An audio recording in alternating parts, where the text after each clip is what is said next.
Welcome back to the MSD Pro Sport Therapy Studio on our third installment on freeing the feet. Although today we're going to talk more about the hips and how we can start to improve the communication between the hips and the feet. The hips play an integral part of the feet.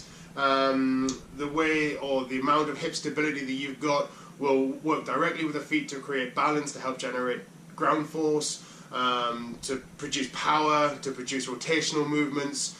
And the most important thing as well is if your hips are strong, it means that your knees are supported and your ankles are supported. So there's a lot of evidence out there to suggest that good hip stability and good hip strength is going to reduce knee injuries, especially kind of ACL, MCL injuries, those type of things.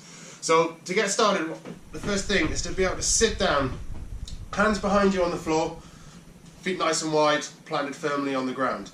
To have that internal rotation, the ability to bring the knee down and rotate internally, is a movement we should have in the hips, because we spend so much time sitting down behind a desk, behind a steering wheel, we kind of lose that movement. So create tension in your body, so nice and strong, everything's braced, strong stomach, tense, strong shoulders, strong legs, and with that tension, start to release with your breathe in. As you breathe out, take the movement,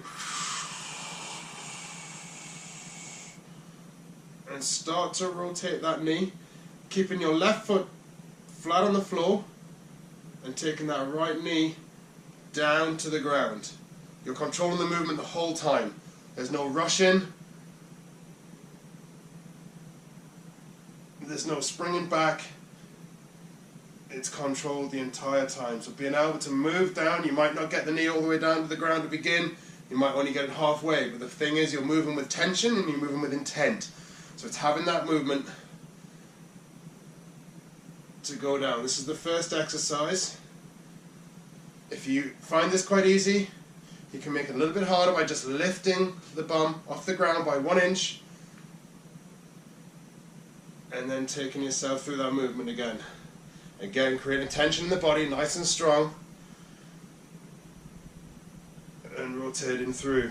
Once you've kind of mastered that, or once you've used that to free up the hips, as you bring so if the left foot's planted, you bring your right knee down, take it all the way down, and then you can bring yourself up, and this is what they call the 90-90 position. And this is what we're going to use to form the basis of most of the work today.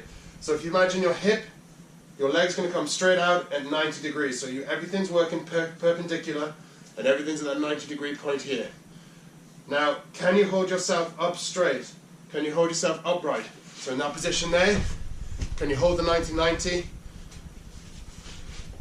And can you hold yourself in that upright position? This is a good start, just having the ability to hold yourself upright. If you can't do that, take a couple of blocks.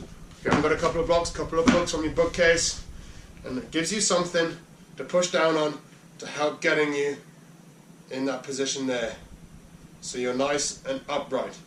I choose to use stick mobility when I take a stick, because by taking the stick, I can be outright here, and I can work, I can irradiate tissues, I can push down into the ground, and it gives me more control over the movement.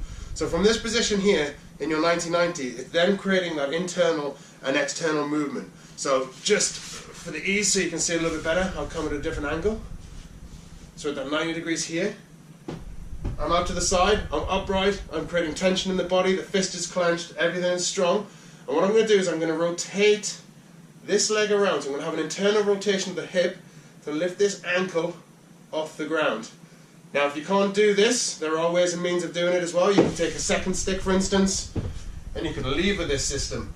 So in the ground here, you can come around and you can actually lever your foot off the ground into that position to help. If you're able to do it without the lever, it's going to be way more beneficial and give you a lot more motor control. So down, tension, pushing down, and you're going to lift that leg up and down to give that internal rotation of the hip. Externally, we're going to come with the ankle pressing down into the ground and lifting the knee up. You can come around on the other side. If you've got the control, you can do it all in together. So again, down, strong, and that leg is going to rotate off the ground. Again, tension in the body, up, rotate up, come back down, and then bring the knee off the ground. And you can start rotating and such. There's lots of progressions of the movement, but what's important is to start getting a feel of that internal and external rotation of the legs whilst you're in a difficult position that is 90-90. It might take a while to sit in that position, but it's going to be good for you. If you can get that quite easily, again, you can have the progression of taking the front leg, which is way harder. So trying to lift that front ankle off the ground. So taking it up, arms out, creating tension, lifting that front ankle down, lifting the knee, putting the knee down, lifting the ankle off the ground, knee down, so ankle down, knee up. You can then take the front leg, lift it off as a whole, so the whole of the leg comes off the ground. From that position there, you can straighten the leg out, then you can start to rotate it in and out, rotating the whole leg whilst it's extended out in front of you. Bring it back, come down. Can you lift the back leg up?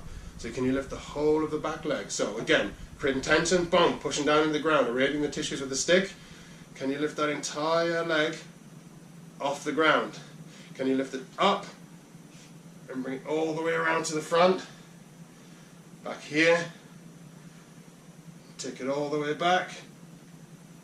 Place it back down again. How much control have you got over that movement? Tension all the way through. Strong. All the way through. Up. Round to the front.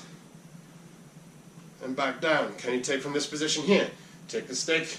Pull the stick apart. Can you rotate? All the way around. Across to the other side. Can you come back? So just sit in this 90-90 position. Start playing around. Take the sticks. Hold them out in front. Start bending in different directions. Learning where your hips move and how they move. How comfortable are you doing that? The more you do it, you're going to get some cramp in the early stages, but the more you do it, the more comfortable you're going to be. Can you sit, create the tension, lift the legs? Can you lift the front leg up? Extend it out in front, come back. Can you lift the back leg out? Up and around. It's all about hip mobility, hip stability. It is going to bite in your hips. You're going to feel it all over and you're going to feel it, and it's really good.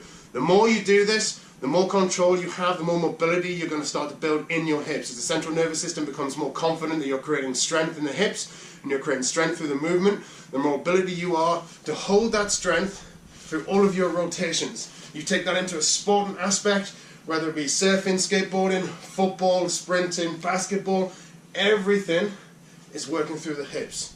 So take that, give it a go, 90-90, get in the position, start working yourself, see how it feels, and start to see how that's going to improve your balance and help your hips talk to your feet.